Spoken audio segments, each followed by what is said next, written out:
Hi, praise the Lord.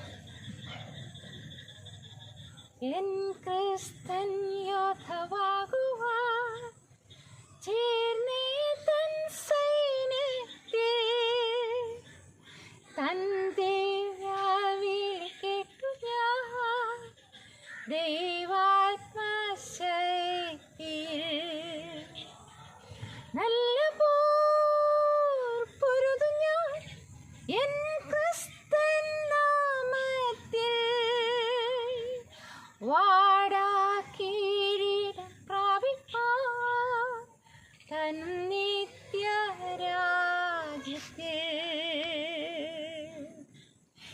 N ജീവനെയും വയ്ക്കുവാൻ N നാഥൻ കൽപ്പിക്കൽ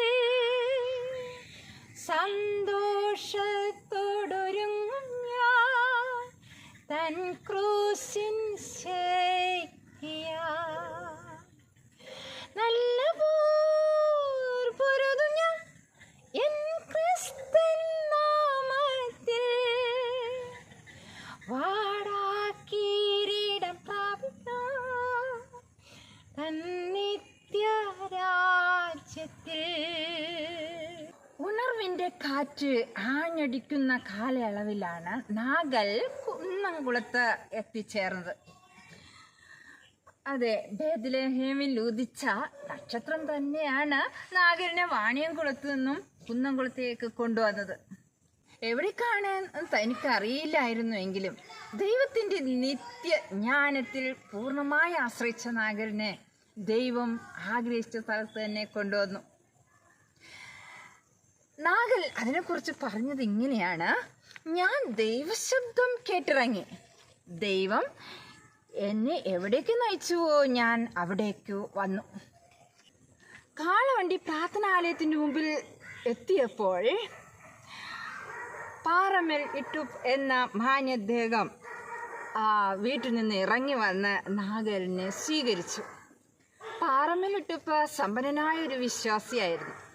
ആത്മീയ ഉണർവിന് നേതൃത്വം കൊടുത്ത ആരംഭ വ്യക്തിയും നല്ല സാക്ഷ്യമുള്ളവനുമായിരുന്നു എന്ന് സംഭാഷണത്തിൽ നാഗലിന് മനസ്സിലായി.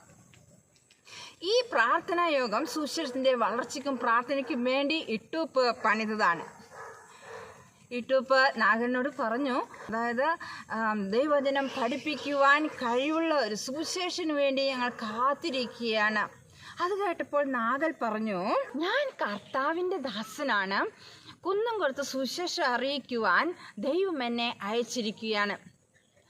അത് ഇട്ടൂപ്പും നാഗലും കെട്ടിപ്പിടിച്ച് ചുംബനം ചെയ്തു. ഒരുമിച്ച് ദൈവത്തിന് സ്തോത്രം ചെയ്തു.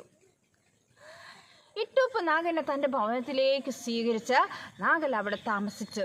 1896 തൻ്റെ പ്രേക്ഷിത വേല ആരംഭിച്ചു.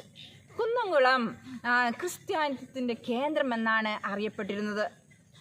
നാഗൽ മലയാളത്തിൽ സംസാരിക്കുകയും എഴുതുകയും ചെയ്തിരുന്നു. അന്ന് വിശ്വാസികളുടെ ഹൃദയത്തെ തണുപ്പിക്കുന്ന അനേകം മലയാള ഗാനങ്ങൾ അദ്ദേഹം എഴുതി.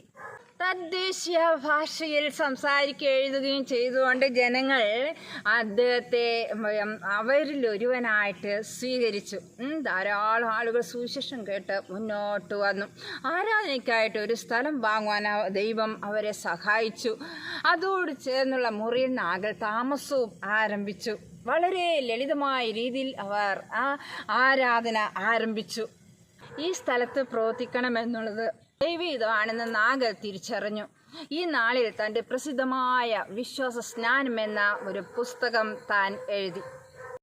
സമൂഹത്തിലെ താഴ്ന്ന ആളുകളോട് ദൈവത്തിൻ്റെ വചനം പങ്കുവയ്ക്കുവാൻ നാഗൽ ആഗ്രഹിച്ചു.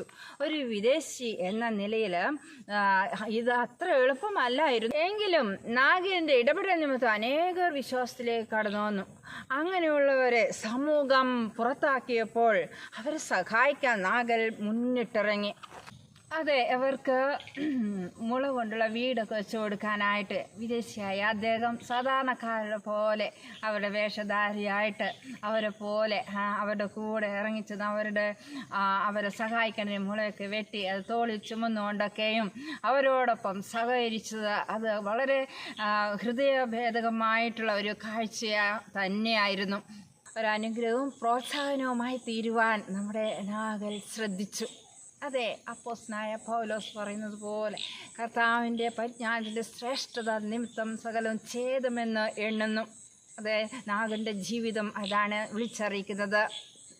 നമുക്കും ആ മാതൃക പിൻപറ്റാം.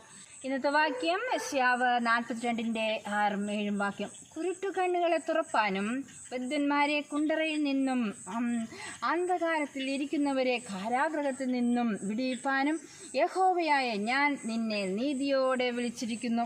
ഞാൻ നിന്റെ കൈ പിടിച്ച് നിന്നെ കാക്കും, നിന്നെ ജനത്തിൻ്റെ നിയമവും ജാതിയുടെ പ്രകാശവും ആക്കും. യെശയ്യാവ് 42:6-7 വാക്യങ്ങൾ.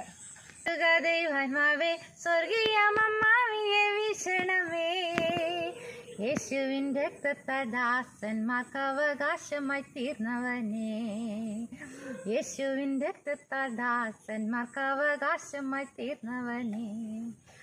വിശുദ്ധ ഭൂമിയെങ്ങും വരേണ്ടതാം ക്ലേശപ്രദേശത്തിലും നാശത്തിൻ പാശങ്ങളാകെ നീങ്ങി ദൈവാശിഷു വാഴും വരെ, നാശത്തിൻ പാശങ്ങളാകെ നീങ്ങി ദൈവാശിഷു വാഴും വരെ.